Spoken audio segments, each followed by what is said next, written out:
Bucs fans, my Fear the Bay Gunners, get those cannons ready to fire because it's week 14 and it is Saints week. We have the NFC South rivals who they're eliminated from the playoffs, but they're coming into town. They're coming to Raymond James Stadium for this week 14 game. I'm going to give you a full game preview. Also, I'm going to talk about injuries. Mike Evans, Jalen McMillan, 2 star wide receivers, or 1 rising star, and of course, a future first ballot Hall of Famer in Mike Evans. They both came back to the practice field this week. Will they play? We'll see. Also, keys to the game. This should be a very winnable game for the Tampa Bay Buccaneers, but what do they need to do, in my opinion, to secure the victory? And also, my week 14 picks. All that and more on this episode of Fear the Bay. Bucs fans, welcome back to another episode of Fear the Bay. I am your host, Daniel Morales. And real quick, if you haven't done so already, please make sure you like and subscribe before we get started here. And I truly appreciate you guys for doing so. But the Tampa Bay Buccaneers finally broke their 3-game losing streak. They came out of the bye, and we know they were going to have a very tough stretch. They faced the New England Patriots, who are one of the hottest teams in the league, and they lost in week number 10 at home. They went on the road in Buffalo, and they squandered. They wasted a Sean Tucker legacy game, and they lost to the Buffalo Bills. On Sunday Night Football, they lost in an embarrassing, frustrating fashion to the LA Rams. But then they turned it around. They're starting to turn the boat around, turn the ship around, and they won at home against the 3-win Arizona Cardinals team. Now, there's positives from this game. There's negatives from this game, of course. Even in a win, of course, there could be things that you need to improve on. There's always things you need to improve on. There's no such thing as actual perfection. But the Tampa Bay Buccaneers did have some good positives. I like the return of Bucky Irving. The whole talk, was, and we saw last week, the week before, in week number 12, Chris Godwin returned on Sunday Night Football, and he played about 36% of the snaps. They were easing him back in. The idea was, and the reports were, that there was a likelihood that Bucky Irving was going to be on a pitch count, some sort of pitch count, watching him as they slowly ease him back out there in the football field, because there's a difference of being in shape versus being in football shape, of course. But it didn't seem like he was on any sort of pitch count.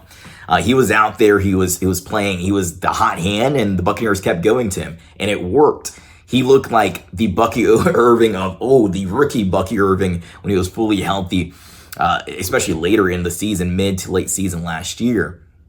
He was, in my opinion, he looked like the Energizer Bunny out there. He was making explosive plays. He was turning at times nothing, a 2-3 yard possible loss on a run play, for example, into a very nice 3 or 5 or whatever yard. He turned negative opportunities into positive opportunities. It was good to see Bucky Irving healthy out there on the football field. Good to see him get the touchdown, of course, as well, and score. I'm excited to watch him back this week as well, because he is such an explosive player, and the Buccaneers, they dearly missed him. They missed having a player like Bucky Irving who can turn nothing into something out there on the football field. And then also Chris Godwin Jr. He looks like, a glimpse of his old self. I've been a skeptic. I've been a bit scared about what kind of Chris Godwin. Will we ever see the return of prime Chris Godwin? He has screws, I believe, in that lower leg because of the dislocation last year and his ankle in week 7 against the Baltimore Ravens. He has a fibula issue, of course. There's a lot of stuff in that lower leg, and he admitted himself again when he returned in the Philadelphia Eagles game that he couldn't plant. He couldn't run routes like he could in the past. But even Baker Mayfield said after the game this week that he felt like he saw a better version of Chris Godwin. He was more like his former self out there in the football field. And he only caught 3 receptions, but there were 3 impactful receptions. He showed you that he can still be that Chris Godwin player of old. And I just hope it continues. I hope it's not just a one-time thing. I hope that this is the Chris Godwin of old that we're seeing returning, the vintage Chris Godwin Jr. As we move forward here. But also, talking about wide receivers real quick, Jalen McMillan, Mike Evans came back out there on the football field. We'll talk about injuries in a few segments from now. But having Mike Evans, Jalen McMillan, Chris Godwin Jr., Emeka Egbuka, Tez Johnson all out there, they can stay healthy on the football field heading into the playoffs as the Buccaneers make this final push in the regular season. I mean, that is a dangerous, dangerous thing. Who are you gonna? If you're a defensive coordinator, who are you gonna try to stop? If you double Mike Evans, well, now you leave Emeka Egbuka in single coverage. You leave Chris Godwin Jr. in single coverage. You leave J-Mac in single coverage. I mean, what are you gonna do if I hope we get an opportunity, because it's always the idea that if all these guys were healthy, what would it look like? And somebody always gets hurt. It's always the thing. This is football. It's a contact sport, of course. But if these guys can stay healthy, and if they can get healthy and get back out there on the football field like J-Mac and Mike Evans will soon, that is very, very scary. And the Buccaneers become, if they get them all on the football field at the same time and have Bucky Irving still healthy and that offensive line stays healthy, of course, the Buccaneers are a team that, you might not want to see in the playoffs. If they're fully healthy, even with the defense having their ups and downs.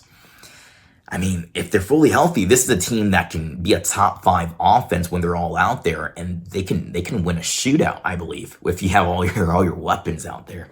Man, that's going to be awesome.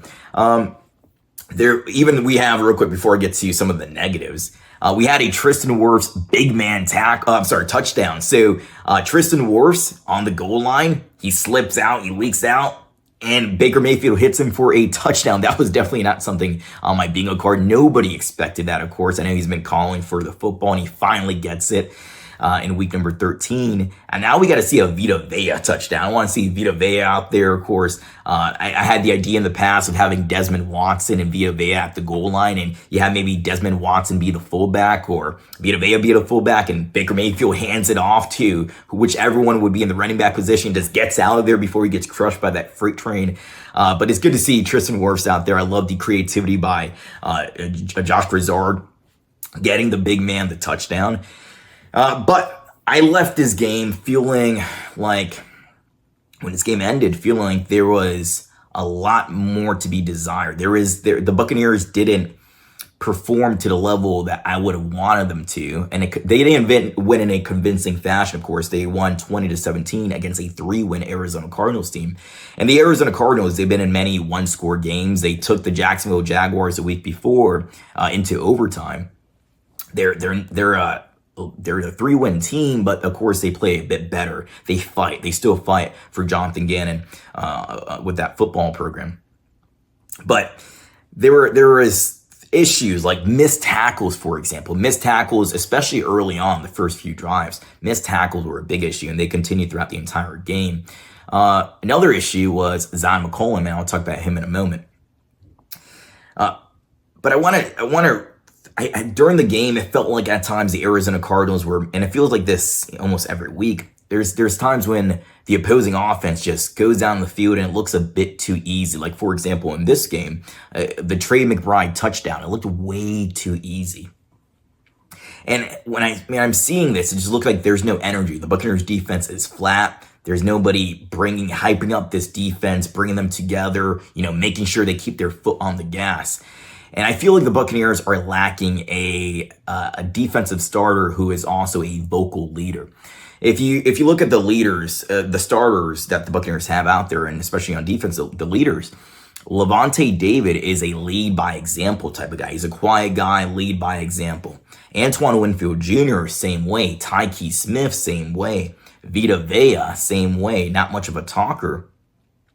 Zyon McCollum, nice guy. Jamel Dean, nice guy. They don't have a real vocal leader. Savassi Dennis, quiet guy. They don't have a real vocal leader on that defense, a guy to bring that team together, an aggressive vocal leader who can command the best out of his peers. A guy like, for example, during the Super Bowl run, JPP, Devin White, although it didn't end well, he was a vocal leader. And Ndamukong Suh, for example. The Buccaneers last year had KJ Britt. Now, KJ Britt is not a good player. He was good against the run. He's a liability against the pass and pass coverage, but he was a vocal leader. And the Buccaneers, of course, moved on from him. He went to the Miami Dolphins. They signed Anthony Walker, a veteran linebacker from the Miami Dolphins this offseason, but he couldn't stay healthy. But when he was out there in OTAs, he was a vocal presence on the football field. He'd be jawing back and forth with the offense.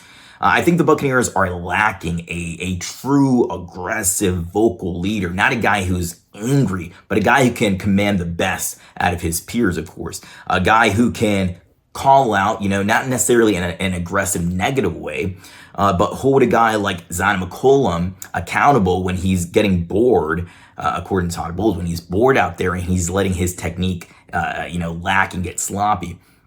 Now, I saw something circulate online that I want to show you guys here, where we know Todd Bowles as this stoic figure. He's a complete opposite from a guy like Bruce Arians, who's he's a vocal guy. He's going to tell you exactly with no filter how he feels. But this is something I've never seen before, at least something I can't remember. On the sideline, I don't know at what point of the game this was, Todd Bowles was the guy who was getting in his defense's face, and he was trying to hold these guys accountable, trying to make sure that they don't play out there with their foot off the gas and they remain aggressive and they continue to play with some energy and some bite in them. So I want to show you guys that video real quick before we continue. I'm fucking tired! I'm tired!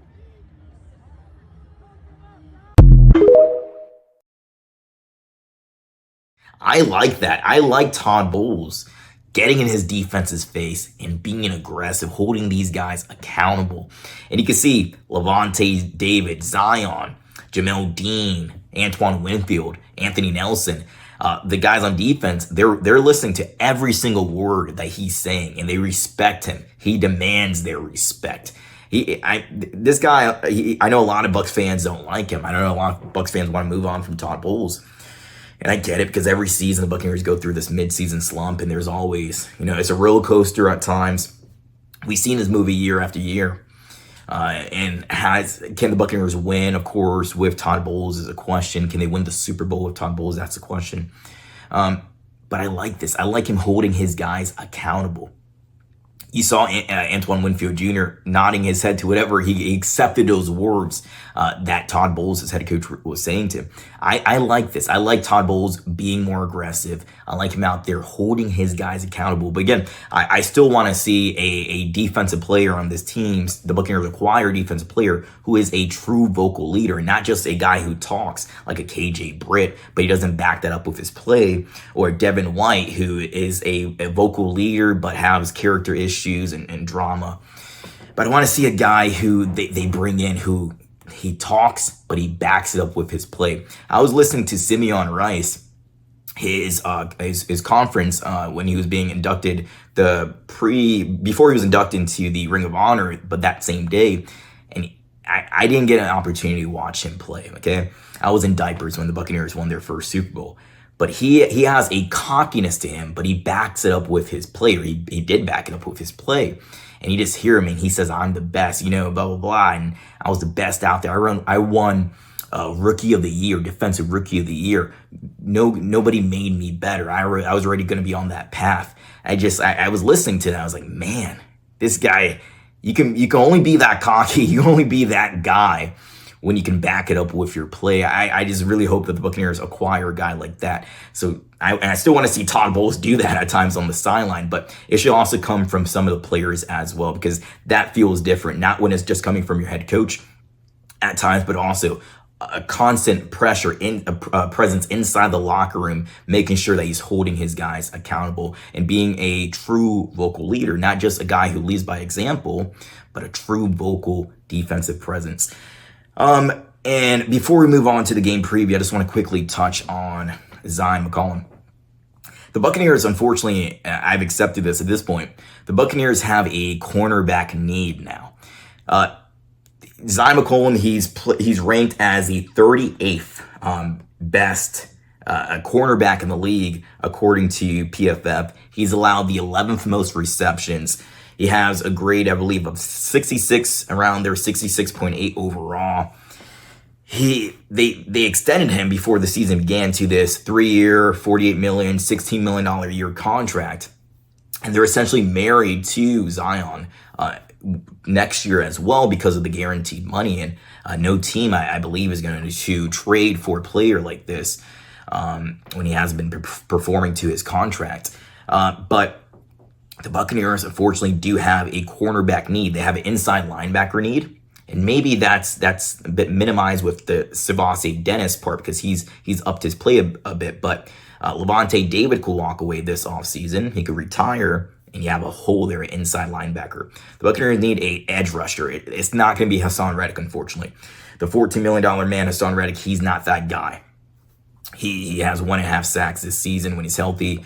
He hasn't made much of an impact at all. He's made an impact, I would say. He brings some pressure like you saw in the Arizona Cardinals game, but he's working against Kevin Beachum, backup right tackle. He's a veteran presence, but he's not the starter. He's not Jonah Williams, and Jonah Williams is not good. But that's a whole different conversation with how horrible the offensive line is for the Arizona Cardinals. But they need an inside linebacker. They need an edge rusher on defense. Those are some defensive needs. And we're going to get into the draft. We're going to make draft content at Fear the Base, so keep your eyes out for that because I'm really excited about that stuff. But inside linebacker, edge rusher, and corner, unfortunately, because they decided to pay Zion and tell Jamel Dean to take the pay cut. And nobody would have expected Jamel Dean to be come out to be the true CB1 on this team. But they took a gamble. They said, we're going to pay Zion. We're going to tell Jamel Dean to take the pay cut. And next year, he will be a free agent. And teams will they might have a bidding war for Jamel Dean. He might be the best. He probably is going to be the best cornerback on the market. And he could demand maybe $20+ million. He's going to likely price himself out of the Buccaneers' range if he decides to not take a hometown discount. So the Buccaneers are stuck with Zion, who the contract situation it's not going to help them. You can't really trade him $16 million for a player who's not a true CB1. A true CB1, think about Darrelle Revis during his prime. Richard Sherman, Patrick Surtain, Derek Stingley. The opposing quarterback doesn't target those CB1s. They go everywhere else for the most part. They try to avoid the CB1. In this case with Zion, Jacoby Brissett at the beginning of the game was purposely targeting a Zion. Matthew Stafford the week before in Sunday Night Football was purposely targeting Zion. He's not a CB1, unfortunately. He's a fringe CB2. Things could change. He could develop in a different way. He's still a young player. He's 26 years old. But they paid him, and they're unfortunately. It sounds bad, but they're stuck with him, next year. And Jamel Dean's likely walking out the door. So what does that leave you with? It leaves you with Zion. It leaves you with Benjamin Morrison, who's had ups and downs, but I would say, unfortunately, more downs than ups. And he's had a problem staying healthy, of course. Some soft tissue injuries, all these things. And it leaves you with Jacob Parrish, who Jacob Parrish is, I would say, the best out of those three. And maybe you decide, in nickel, Jacob Parrish will be the nickel. Whenever you're in base, he'll bounce outside and play outside corner. But you still have a hole at the other cornerback position. And ideally, you would want Jacob Parrish, in the nickel. You have two outside corners who can stay with their man. And Benjamin Morrison is still a young guy, of course. Zion, he could turn things around. But the Buccaneers do have a hole at the cornerback position that they might need to, address in the draft. But you already have, the priority would be, of course, getting an edge rusher, a guy who can truly get sacks, rack up double-digit sacks, affect the quarterback, and that will help those guys out. But they have a hole at corner that, unfortunately, they didn't expect to be having right now because they drafted Jacob Parrish in the second round, Benjamin Morrison, they extended Zion McCollum.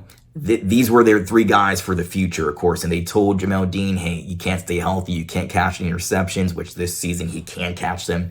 You're gonna have to, take the pay cut, and you can leave next year and go see what team wants to pay you. But they paid the wrong guy, unfortunately, and now there's a cornerback need. And the best the Buccaneers can hope for is Zion turns things around. Benjamin Morrison turns things around and develops properly, and Jacob Parrish just continue on his track. I think he's going to be a really good football player. Let's get now to the game preview. Let's break down the enemy of the Bay. That is New Orleans Saints. Let's get there. Let's break down this offense that the Buccaneers are going to have to go up against. The New Orleans Saints offense led by now Tyler Shough. No more Spencer Rattler. It is Tyler Shough's time in New Orleans. There's a video going around online. It's Tyler Shough propaganda on X. But you can see there's some potential in Tyler Shough. I can see now he has 5 touchdowns this year, 4 interceptions. He hasn't lit it up with the numbers at all. But you see he can maneuver around the pocket. He can escape from the pocket. He has a little bit of mobility to him. He gets the ball down the field instead of just deciding to run alone. A lot of young quarterbacks, once they, there's pressure around them, they run first. They scramble to run instead of scrambling to potentially throw the ball down the field. But he's doing that. He's scrambling, looking if there's a guy down the field open, and he's hitting them. He's not. I don't think he's going to develop into a superstar quarterback one or a above average quarterback one. At least not right now. That's my opinion. But I think he could be a fringe QB1, a high-end QB2 if he develops. He continues on this track he's currently on. He has potential. That's a good thing for him. He's a big guy, also 6'5", 219. He has the frame. He has potential. If you go watch that Tyler Shough propaganda video on X, it's pretty good. But how does their offense look right now? So the New Orleans Saints offense, they're averaging 296.6 yards per game. So 296.6 yards per game. It's 7th fewest in the entire league. So they're not putting up many yards. The Tampa Bay Buccaneers defense allows many yards. Points per game. They're averaging 15.2 points per game. 15.2, which is the third lowest, the third worst in the entire league. So they're not putting up the yards. They're not putting up the points. And of course, if you're not putting up the points, you're not gonna be putting up wins in the win column. And also 19 giveaways on this offense this year. So 19 interceptions or fumbles that have resulted, of course, in the other team getting the football. That's third most in the entire National Football League, okay? How does that compare to Tampa Bay Buccaneers offense? The Buccaneers, they're averaging right now 316.2 yards per game, which is ranked 21st, so lower than middle of the pack.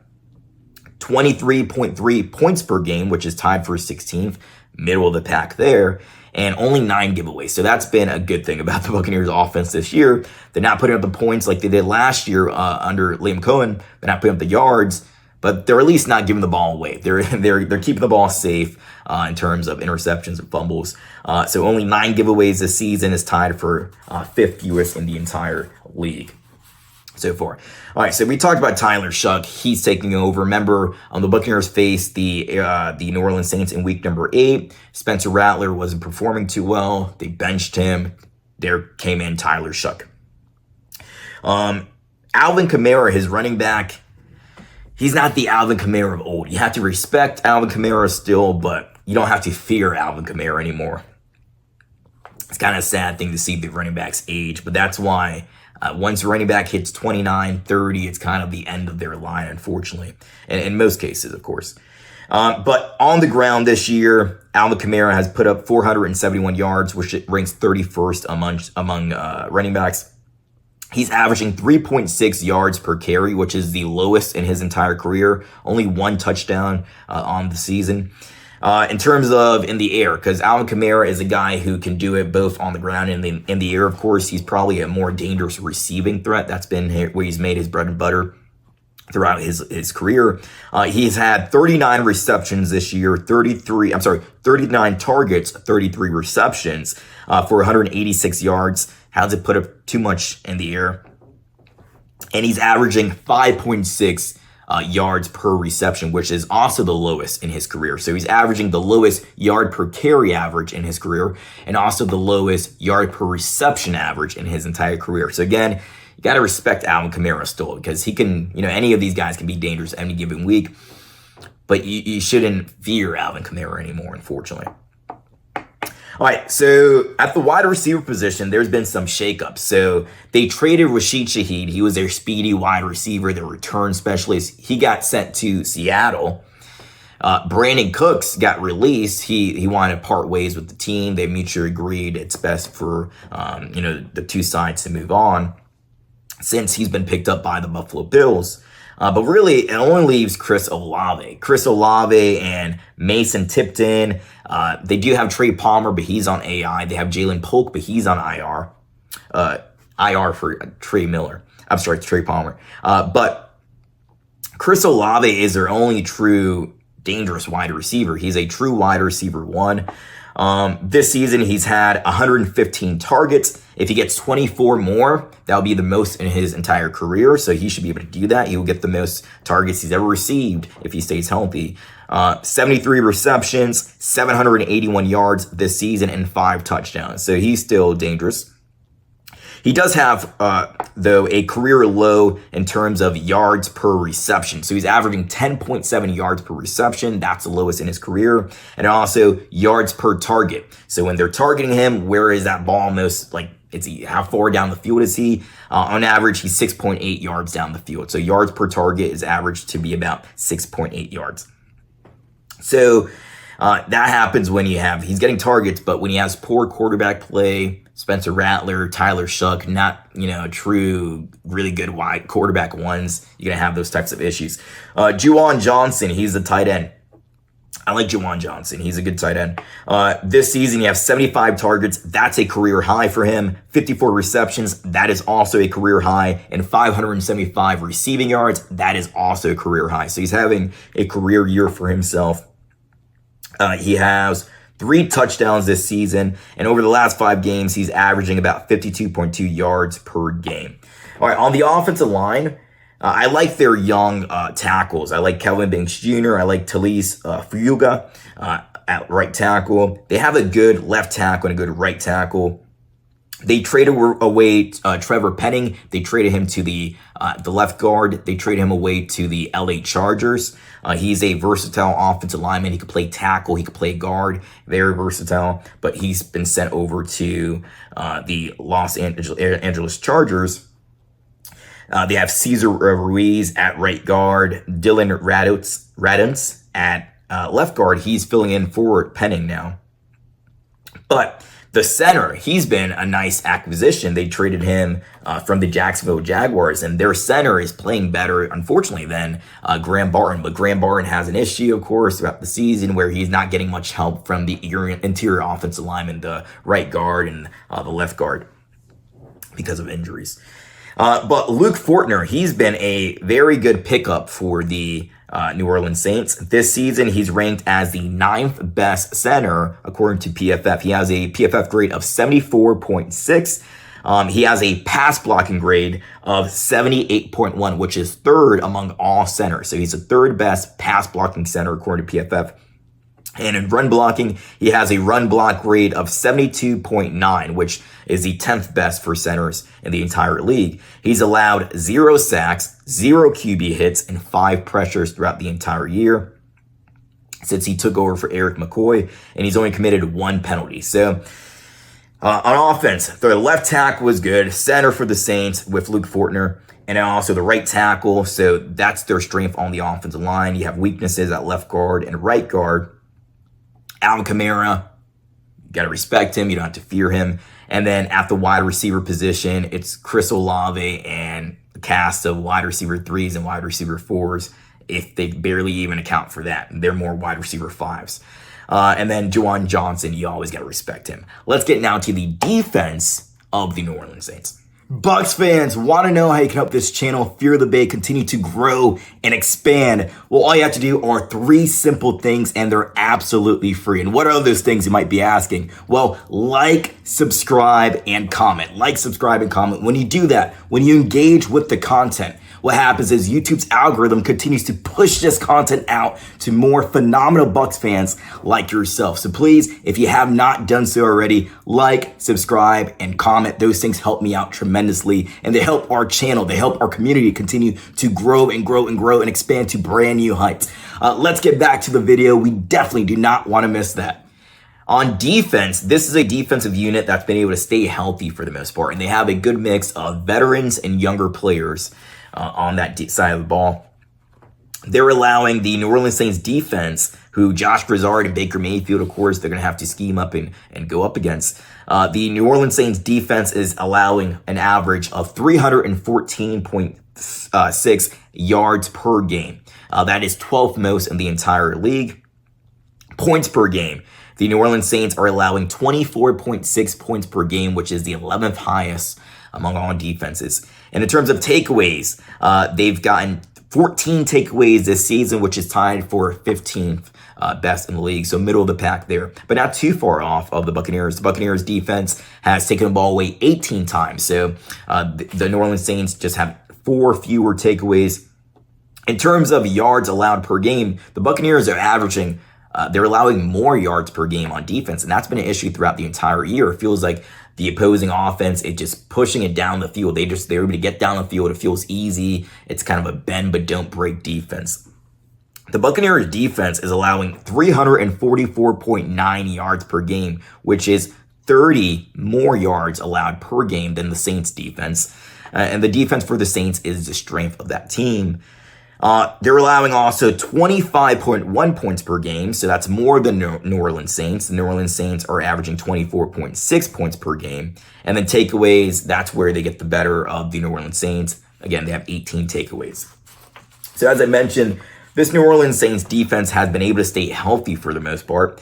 At the edge rusher positions, they have Carl Granderson, who's not playing to the level he did last year, but he's still having a pretty solid season for himself. He has 4.5 sacks, but only 18 pressures and only 2 QB hits. So he shares some time, of course, with Chase Young, but he is the true starter there.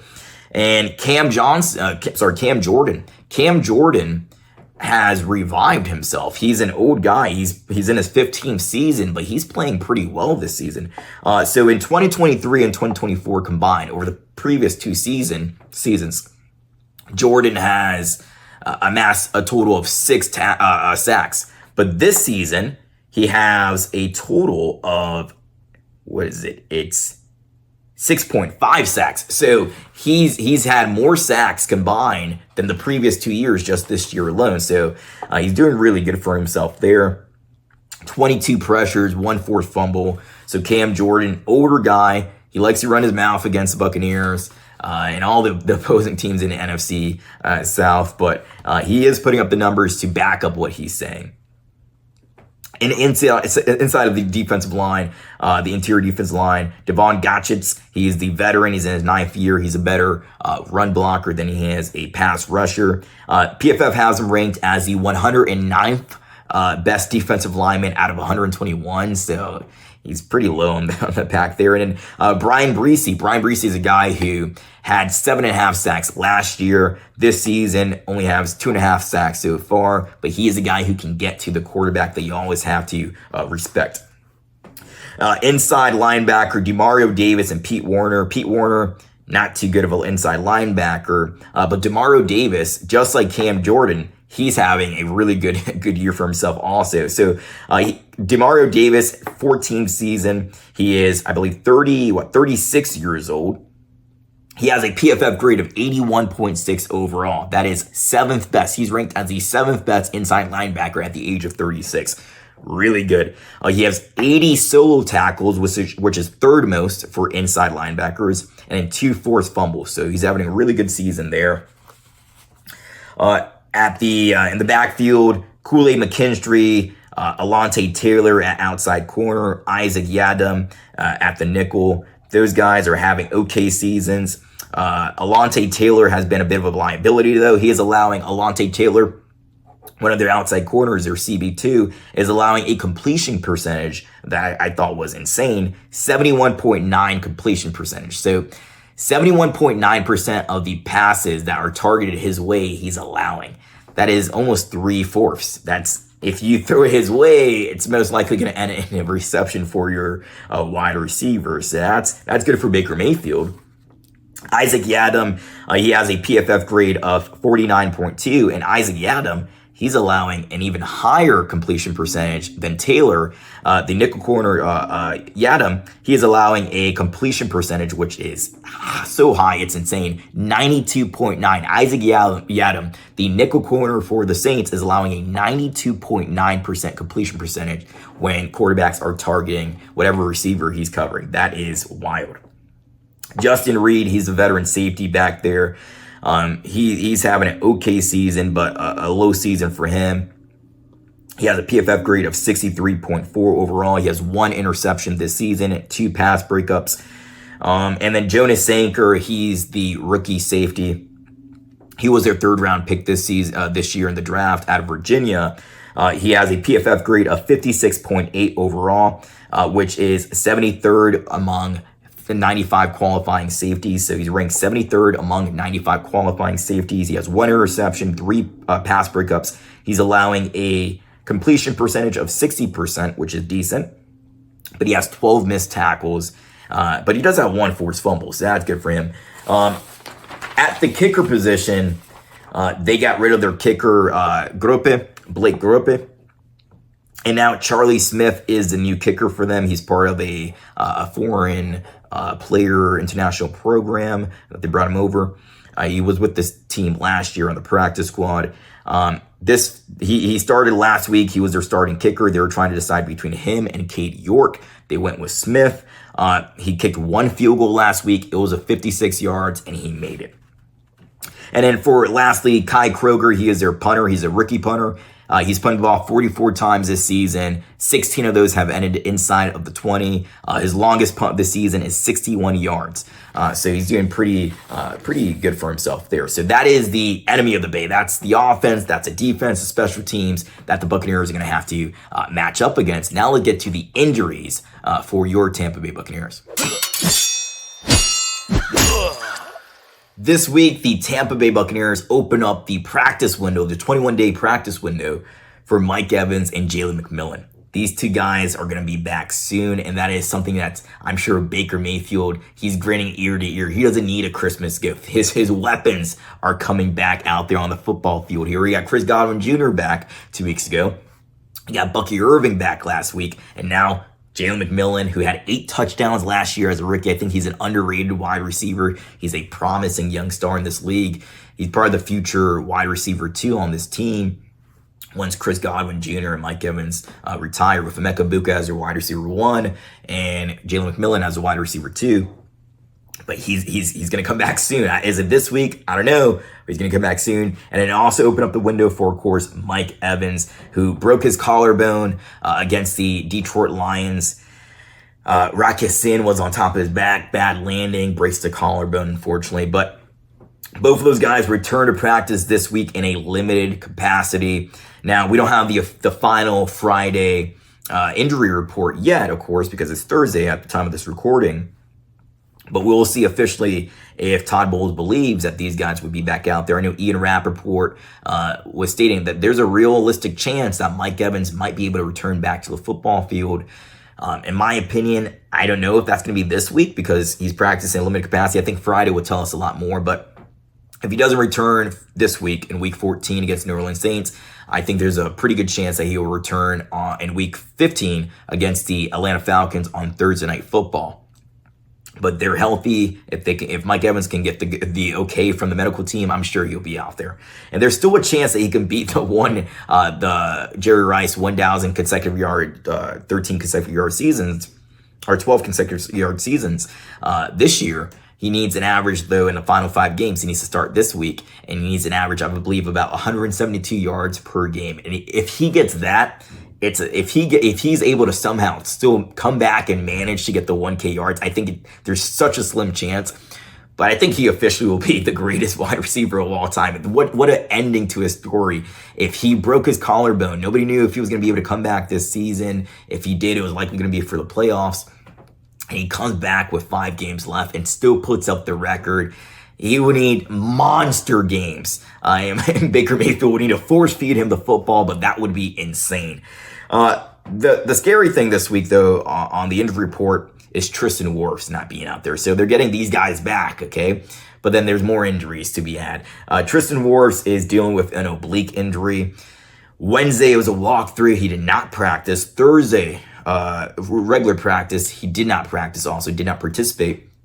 Friday will tell a lot. If he's able to go out there Friday, there's a chance that he'll be able to play in this game. But that's a scary one. If Baker Mayfield doesn't have his left tackle, it gets a bit dicey. Charlie Heck would likely have to be out there. Maybe put Graham Barton out there at left tackle, and they put Ben Bredesen at center. I don't know what they're going to end up doing, of course, but you want Tristan Wirfs out there. All right, Chris Godwin Jr., Bucky Irving, Baker Mayfield, Benjamin Morrison was back out there this week. He was dealing with the hamstring injury. Hassan Reddick, Rashad Wisdom, who's still in IR. But they open up the practice window for him as well, 21-day window. All those guys practice in full. Okay, so really it's the question, will Mike play this week? Will Jalen play this week? Or will be next week against the Atlanta Falcons on Thursday Night Football? But the big one is Tristan Wirfs. Will Tristan Wirfs be ready for this game? You're going up against Carl Granderson, Chase Young, Cam Jordan, who again have 6.5 sacks this season, playing pretty well. You're going to want your left tackle out there. And then for the New Orleans Saints, Alvin Kamara did not practice. He's dealing with a knee and ankle injury. He did not practice Wednesday, did not practice Thursday. We'll see if he's out there on Friday. If he's not out there, he'll likely be out for the game. Justin Reed, their veteran safety, he's dealing with a knee injury. He didn't practice Wednesday. He didn't practice Thursday. If he doesn't practice Friday, same thing. He might be out. Jonas Sanker, the other safety in that backfield, the rookie, third-round pick out of Virginia, he's dealing with a head injury. That came up on Thursday. He did not practice. Talise Fuga, he is the right tackle. He's dealing with an ankle injury. He didn't practice Wednesday. He didn't practice Thursday. And Chris Olave, the wide receiver, he's dealing with some back pain. He didn't practice Wednesday. He practiced in a limited capacity on Thursday. If he practices limited or full, I would assume that he's going to be out there on the football field. But the Saints have some key injuries as well. All right, let's get now to the keys to the game for the Tampa Bay Buccaneers. Keys to the game. This should be a game that the Buccaneers are able to win. The New Orleans Saints have only won 2 games this season, but you can throw the record out for any divisional matchup because of the fact that this team knows you and you know them. These games are always tough. They're always gritty. With the Saints, it's dirty at times. Baker Mayfield talked about that last time. Todd Bowles did as well. Todd Bowles said last time that these two teams face each other in week 8, that oftentimes these games are bloodbaths. But keys to the game. If the Buccaneers do these 3 things, I think they come out with the victory. I think they'll come out with the victory no matter what, unless something crazy happens. But let's get to our first key here. So the first key for me is you got to eliminate the tight end, Juwan Johnson. Juwan Johnson is having a career year for himself in terms of targets. We talked about that, receptions, and receiving yards. For a young quarterback, your tight end is your security blanket. You often hear that. The security blanket, a quarterback's best friend. He's your reliable, dependable target. And when you have a receiving tight end like Juwan Johnson, you can hit him and you can rely on this guy. So eliminate Juwan Johnson from the game.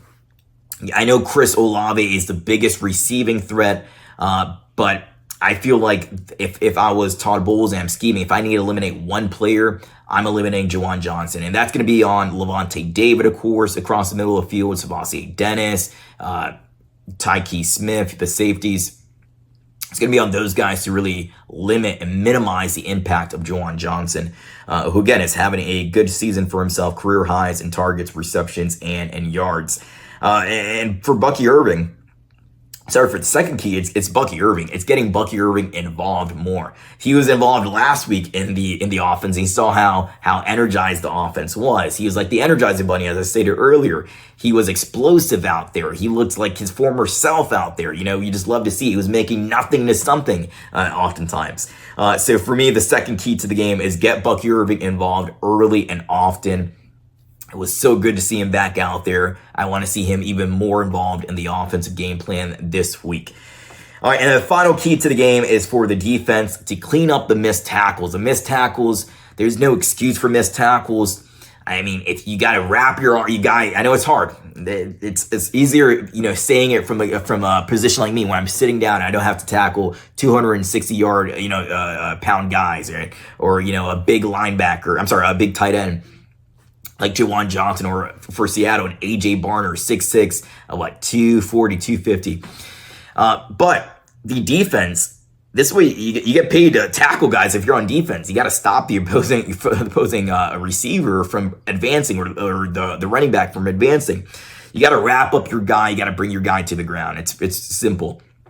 Tackle. You got to clean up the missed tackles. The missed tackles were an issue early in the game for the Arizona Cardinals. It bled. It was an issue at other times, points throughout the game as well.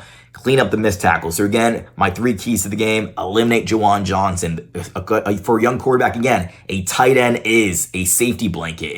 He's the quarterback's best friend at times.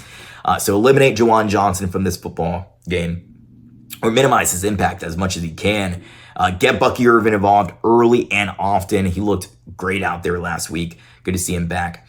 And then again, you got to clean up the missed tackles. If they do that, I think the Buccaneers win. I think the Buccaneers can win no matter what in this game. But again, these NFC South matchups, you never know how they're going to turn out.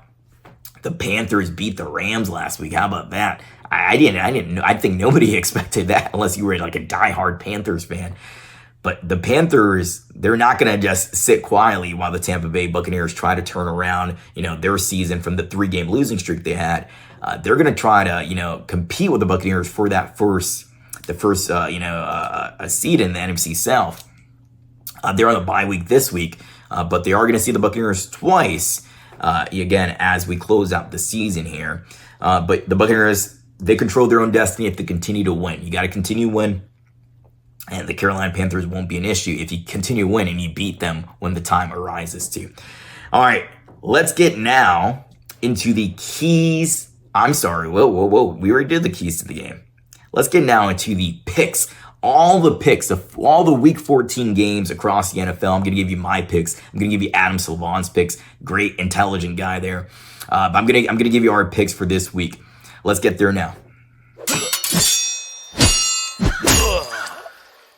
What can I say? I am down in the rankings. Adam still has the lead over me in our week-to-week picks. Right now, his overall record is 131, 62, and 1. And my record is 127, 66, and 1. So Adam has a 4-game lead on me right now. Make sure you guys go follow Adam at Adam Lives On, Adam Livson on X and Instagram. Good content that he posts on with Pewter Report, of course. He also, whenever it's time, when it's time for the press conference for Josh Brizard or Todd Bowles or Baker Mayfield throughout the week, Adam asks some really good questions. He's a great Buccaneers follow with his top 10 takeaways. Make sure you go follow Adam on X and Instagram. Now, let's get through these games. It's week 14 already. The season, we're almost towards the end of the regular season. This is almost it. Let's get started with the Seattle Seahawks versus the Atlanta Falcons. We're both taking the Seattle Seahawks in this game. There's 4 games that we don't agree on. The Pittsburgh Steelers versus the Baltimore Ravens. We both agree on this one. We have the Ravens. I know that pains Adam because Adam is a big Aaron Rodgers fan. He's going against Aaron Rodgers there. But we both agree that the Ravens are likely going to win that game. The Miami Dolphins versus the New York Jets. I believe the New York Jets are wearing their rivalry uniforms. It's their Gotham Midnight Green. They look all right. I'm not a huge fan of them. I'll see what they look like officially when they're out there on the football field. Tyrod Taylor, he's a swaggy a quarterback. He can pull off. He can make these things look cool. But we both have the Dolphins winning this game, so that's going to ruin the rivalries game feel and look when unfortunately we both think that they're going to get a loss. New Orleans Saints versus the Tampa Bay Buccaneers. We're both taking the Buccaneers. Cincinnati, we got the return of Joe Burrow last week. This is Burrow versus Allen. We're both taking Josh Allen in this matchup, and the Buffalo Bills. The Denver Broncos versus the Las Vegas Raiders. We're both taking the Broncos in that one as well. The Chicago Bears versus the Green Bay Packers. We're taking the Packers. The LA Rams, who lost again last week to the Carolina Panthers. The Panthers and Dave Canales and Bryce Young put up way more of a fight than the Buccaneers did. In week number 12 on Sunday Night Football, they got the win. But the Rams were taken in that game to beat the Arizona Cardinals there. The Houston Texans versus the Kansas City Chiefs. We both agree the Chiefs are likely going to win that matchup, but that's who we predict to do so. Philadelphia Eagles versus the LA Chargers. I like Justin Herbert, but we're taking the Philadelphia Eagles. So what are the 4 games that we don't agree on? So it's a Thursday Night Football game. the Dallas Cowboys versus the Detroit Lions. I'm taking the Cowboys. I'm not a big Cowboys guy at all. Never have been. But Amon-Ra St. Brown went down with a lower leg injury. Frank Ragnow, he's going to come back, but then he has a grade 3 hamstring strain, which is basically like a full tear in his hamstring. So that ruined his potential return. It was going to be like a WWE return for Frank Ragnow, the center. I think because of the injury to Amon-Ra St. Brown, I'm going to take the Cowboys here. Adam has the Lions in that matchup. Then we have a real stinker here. We have the Tennessee Titans versus the Cleveland Browns. Two of the worst teams in the league. I'm taking Cam Ward, the number 1 overall pick, and the Tennessee Titans. Adam is taking the Cleveland Browns in that matchup. That one's like a coin toss. Any of these two teams can win. If the Tennessee Titans win, that does hurt their chances, though, of winning the first overall or getting the first overall selection. But I'm sure Cam Ward just wants to win, so he doesn't care about getting the first overall selection. Well, that can also potentially, you never know. These teams move on from quarterbacks so quickly. If they get the first overall selection, they might, draft another quarterback. You never know. They went with Will Levis. That didn't work out. Cam Ward in this year's draft. Dysfunctional football programs, dysfunctional franchises, they move on quickly from coaches and players, of course. And, of course, they fired their coach pretty early in the season. The Indianapolis Colts versus the Jacksonville Jaguars. I'm taking the Jacksonville Jaguars, Trevor Lawrence, and Liam Cohen.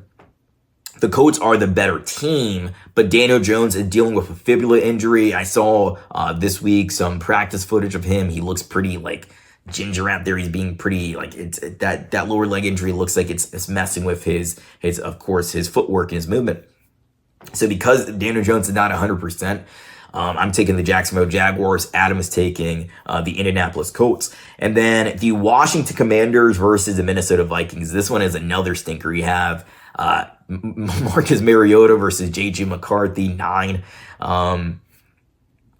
I'm taking the Minnesota Vikings in this one. They're at home. This is another one of those coin toss, games. It can go either way here. And then Adam is taking the Washington Commanders. So those are the 4 games that we disagree on, and all the games that we have predictions on this week. The Panthers are on a bye. The 49ers are on a bye. The Patriots are on a bye. The Giants are on a bye. So those teams aren't playing. Let's get to our closer now. Let's finish up this show. All right, that's all I have for you guys here today. Thank you guys so much for watching. If you haven't done so already, please like and subscribe. That helps us grow. That helps get our content out there. The algorithm will push out Fear the Bay to more great Buccaneers fans like yourself. Also, before I leave here, December 5th, 6th, and 7th, the Tampa Sports Collectors Expo is happening here at the Florida State Fairgrounds. I'm going to be in attendance on December 5th and December 6th. I am co-hosting some of the interviews with my good buddy Louie from the Frozen Pirate podcast. So make sure if you want to go meet me and Louie, we're going to be interviewing some players, some former football players and current football player. Right now, the idea is Elijah Roberts. We'll get to interview him on Friday. He'll be at the event. So if you want to meet Elijah Roberts also, come out to the Tampa Sports Collectors Expo December 5th on Friday, or December 6th on Saturday, or December 7th. Entry fee is $5 to get in. If you want to know more about the expo, go to sportscornersignings.com. Again, sportscornersignings.com. That'll give you all the information you need. But thank you guys so much for watching. And again, I'm your host, Daniel Morales, signing out. I think the Buccaneers are going to win also, advance to 8-5. Bye-bye.